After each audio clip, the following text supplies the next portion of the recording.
enfadais o Senhor com vossa palavra, e ainda dizeis, em que o enfadamos? Nisto que pensais, qualquer que faz o mal, passa por bom aos olhos do Senhor, e desses é que ele se agrada. Ou, onde está o Deus do juízo? É isso? Não, eu li 17:2. Não, Malaquias 3:1? É, 3:1. Eis que eu envio o meu mensageiro, e já de preparar. Eu li logo assim, eu achei que era dois. Tá? Marcos citou. Peraí, Marcos citou. Olha só. Marcos citou o texto de Malaquias ou de Isaías? Não, imagina só o cara, além de o cara citar, ainda bota o Era versículo. Pedro que estava falando para ele. Pedro não entendia muito, né? O tempo. Deu pra entender? Vocês ainda não tem algumas coisas. Eu e o Eduardo ainda não Eu entendemos, entendi, nós estamos professor. tentando boiar na coisa, Tá, tentando vamos boiar. voltar lá, gente. Vamos voltar lá. O que nós estamos estudando? Interpretação Bíblia. tá? Eu ia rir pra não perder os amigos, né? Mas nem tá ouvindo, ele Olha também. só. Daí eu assumi, né? Que nós não entendemos nada mesmo. Não disse que eu entendi, eu estou lendo o texto. Ó, viu? Quando a O gente que assume, precisa não tem cuidar, coisa gente, é isso. Não, só tô achando. Por quê? Porque quando a gente não entende e quer falar sobre a Bíblia, e lê o que está na Bíblia e fala, às vezes as pessoas vão ficar dessa forma. Sem entender. E aí nós vamos achar que estão falando o que Deus está mandando.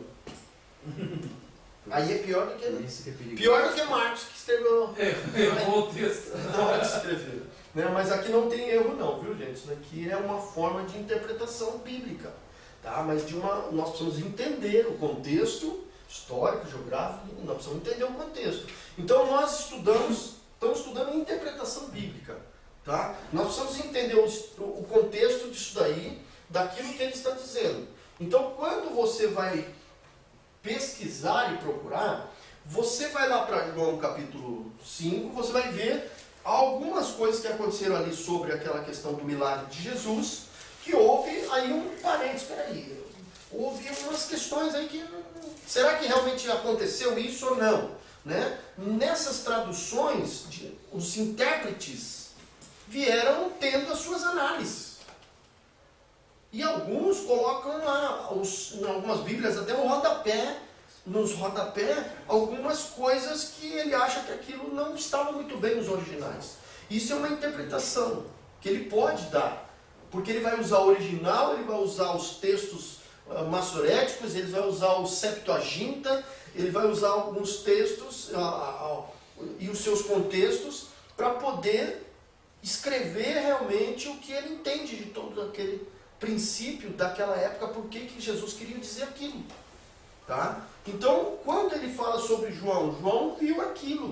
E aí, dentro desse contexto, alguns, nas suas interpretações depois que João viu aquilo, não, mas isso não é necessário. Tem Bíblias que colocam aí até as palavras em vermelho, só o que Jesus disse, para dar ênfase. Então, cada intérprete tem a sua análise sintática, a sua análise exegética, que é algumas coisas, ferramentas que eles vão usando para fazer uma tradução original, mais próximo do original. Pode ver que, na verdade, não tem como fazer uma tradução original. Original é quem falou. Jesus não estava aqui mais. Então, mais próximo dos originais. Só que precisa entender alguns contextos. Tá? Porque senão, o que acontece? Se você falar um negócio desse, daqui a pouco as pessoas têm que cuidar com algumas coisas que a gente fala, principalmente sobre milagres, sobre as coisas, que é o que nós vemos hoje. Muitas igrejas usando lenço, água, ferramentas para fazer milagres. Tá? Usam esses contextos de que os anjos mexiam a água, de que Paulo, por onde Paulo passava, ele jogava a capa e as pessoas eram curadas. Para vocês terem ideia, em Atos fala que até a sombra de Paulo, por onde Paulo passava, curava as pessoas. Pedro, Paulo. E aí? A minha sombra vai começar a curar as pessoas também? Então, às vezes a gente quer usar ela no nosso contexto e está fora de contexto. E isso é pretexto para a gente montar uma heresia. E a gente, às vezes, muitas vezes está falando um monte de heresia achando que... Eu fico assim morrendo de medo quando eu prego para alguém que trabalha com exegese ou interpretação bíblica, que faz isso e aí eu estou pregando na igreja e a pessoa está assistindo. Porque a gente tem muito medo de falar aquilo que o texto não está falando. E esse é o medo que nós precisamos ter. De quando falar o que o texto está dizendo, não o que o texto não está dizendo. E para isso nós precisamos entender o texto. E a ferramenta de entender o texto, a primeira ferramenta é a observação, a leitura várias vezes do texto que você vai falar, para você analisar. Aí você vai pesquisar um pouco da história ou da geografia, qual era o contexto, porque lá você vai falar dos gregos, dos romanos, de várias línguas que, mas por quê? Será que tinha alguma coisa? Do contexto cultural, às vezes lá, você quer saber, eu até brinquei agora, eu estava falando com o pastor Reginaldo, eu brinquei com ele porque estavam falando que qualquer hora o pastor vai ter um piripaque no coração. Para os judeus, sabe qual é a parte mais importante? Não é o coração. O rim, o coração deles é o rim. Né? E eles têm algo, se você começa a ler a Bíblia em alguns lugares, vai falar sobre isso daqui, ó, no Velho Testamento. Né? Que a vida deles, que algumas coisas, quando você vê os sacrifícios daquilo que era separado, que era dado para o sacerdote, que era dado para os levitas e tal, você vai ver isso daqui, ó. Então, algumas coisas falam, mas peraí, o cara está falando do rim, não do coração. Às vezes ele fala do coração literal, às vezes ele fala do coração como sentimento. A Bíblia tem muito isso, o poético vai falar sobre essas questões aí também, né? Sobre, às vezes fala de coisas que não é literal. Às vezes vai falar de coisas que é...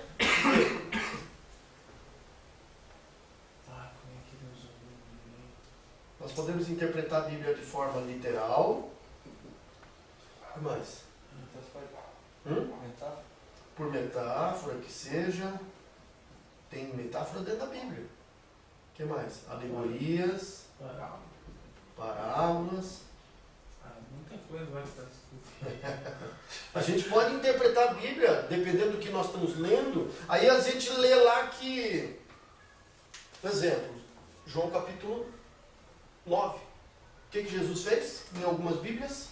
Com o cego? Curou? Curou, né? Curou do quê? Era Como? certo. Cuspiu no chão, fez barro, Alguém passou leu no a chão. Bíblia. Alguém leu a Bíblia. Mandou ele lavar lá. Não. Alguém? O que Jesus fez então? Ele Cuspiu colocou no chão, fez lodo e passou nos olhos. Cuspiu. vendas de barro. Cuspiu. Algumas interpretações diz barro e outras diz lodo. Não sei se tem diferença, dependendo do contexto histórico ou cultural. Um vê barro e o outro vê lodo. Jesus cuspiu. Imagina Jesus cuspindo no chão. Imagine Dá a sua vista aí. Eu ia dizer, caco de show do dragão, que nem dos outros, para fazer barro, E aí? vou fazer lodo. Tá? Eu não vou tratar esse assunto com vocês, mas eu vou questionar, eu vou mexer um pouco com vocês para pensar assim, será que Jesus fez isso? Para vocês começarem no dia que forem falar sobre esse texto, vocês vão falar assim, se eu falar esse texto e eu não explicar o texto, ou estudar o texto, o pastor Rainê vai ficar louco comigo, né? Então antes de eu falar, ou senão você vai falar assim, eu nunca vou pregar nesse texto. Cadê o texto? Porque tem alguns que dizem assim, Eu vou fugir dele. nunca vou falar sobre esse texto. Aí chega aquele irmãozinho na igreja um dia e fala assim, mano, você já leu João capítulo 9?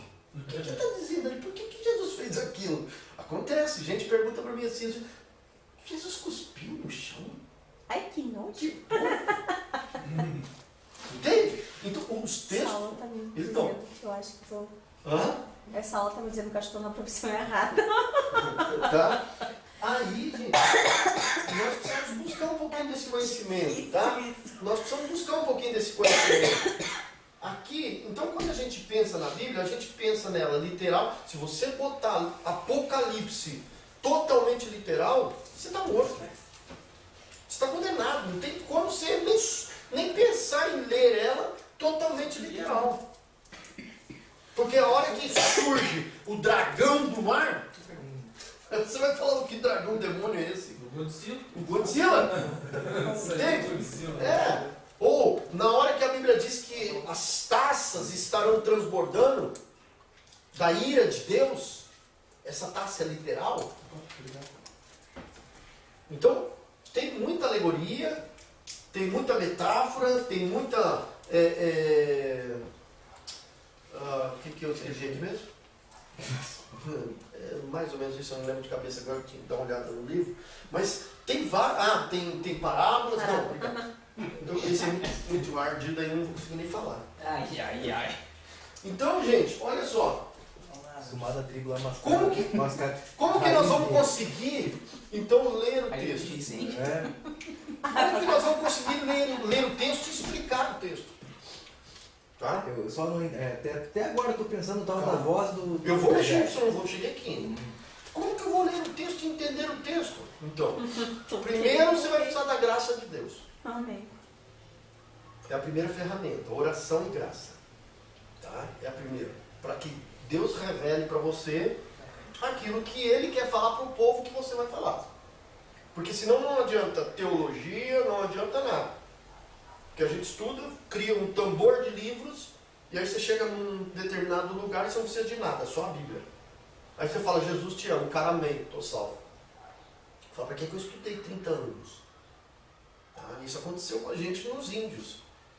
A gente fez teologia, estudou, fez tudo um monte de coisa, chegou nos índios, não precisa de nada, só precisa da Bíblia. Para dizer para os índios assim, ó, Jesus te salva. Amém, glória a Deus, eu quero ser Jesus. Só que, para a gente trabalhar nesses contextos, lembra dos contextos? Às vezes eu estou dentro de um contexto indígena, às vezes eu estou dentro de um contexto da DONEP, onde tem pessoas num nível cultural diferente. Às vezes eu vou para um lugar onde não só o nível cultural, mas o linguístico é diferente, onde você entra numa tribo, que nem a tribo Kaingang, que o amor não existe na língua, o sentimento de amor. Como que você transmite? Deus amou o mundo de tal maneira que deu o seu único filho para que todo aquele que nele crê não pereça. Como que você transmite esse amor? E dentro desse amor, a Bíblia diz que tem o amor ágape, o amor filéu e o amor eros. Bom, Fabrício? Dá tempo ainda? Tá, claro. Quem sabe você salva a sua esposa. Dentro desse amor tem esses três tipos de amor. O amor ágape, o amor sacrificial, o amor de Deus. O amor filéu, o amor de pai para filho. E o amor sexual, que é o amor eros, de marido para mulher. Tá? Isso tudo dentro de uma interpretação. Tá? Que você, quando for explicar qual é o amor, um exemplo, você vai falar sobre o amor de Deus, você vai falar sobre o amor ágape. Quando você vai falar sobre o amor de uma família na Bíblia, você não vai falar sobre o amor ágape, você vai falar sobre o amor filéu, de pai para filho. Quando você vai falar sobre o amor entre Rebeca e Ismael não, Isaac, você vai falar sobre o amor eros. Entende? Só que, na verdade... Vai abrindo. Vai dificultando, É, vai dificultando. cara. Fabrício, não quero mais brincar disso. Quero outra brincadeira mais fácil. A Bíblia, gente, como Deus pensou em tudo isso, é só Ele que pensou em Não, tudo isso isso. é muito complexo. Só Ele. E Não. ontem de noite eu levei a mensagem lá, pastor, e aí me chega um pastor lá, e eu, Jesus. Mas Vânia, olha só. Pensei, Olha ele só. vai ficar me analisando, ele vai ficar me analisando. Depende dos pastores, tem pastor que tem menos conhecimento do que um pastor que faz um curso de teologia aí simples, entende? Depende, tem pastores que fazem. Olha, eu conheço um dos pastores aí bem conceituado, e ele sempre diz, olha, eu ouço a mensagem como fosse Deus falando. Então, independente se a pessoa fala com a linguagem que ela tem, mas é Deus falando. E aí é que é o milagre que Deus faz, da interpretação. Porque aí o Espírito Santo quem vai falar ao coração da pessoa, vai interpretar ao coração. Claro que uma das coisas que as pessoas falam muito sobre isso é não precisa gritar para falar. As pessoas não é surda e muito menos Deus. Quando a pessoa grita muito é porque falta conhecimento. Aí a mensagem de ontem era fácil, era plano de salvação, então não tinha muita Porque interpretação, né? quando a pessoa... Porque se a pessoa tem conhecimento, ela não precisa gritar. Deus está falando, aumenta o tom, né? Agora, tem uma diferença entre gritar e eloquência. Tá? Porque nem Silas Malafaia, eu não gosto de citar muito ele, mas ele grita bastante algumas partes. Mas o cara tem um conhecimento muito bom. Né? Não só ele, como... Aí você pega o Augusto Nicodemos, pega o outro da presbiteriana, o Hernandes Dias Lopes. Os caras falam O Ivan Saraiva é assim. Bem. Então cada um tem o seu jeito, mas gritar não é ensinar a Bíblia. Tá? Ensinar a Bíblia é você explicar. Você pegar o texto e discorrer o texto dentro do contexto, tudo certinho. Tá? Aí,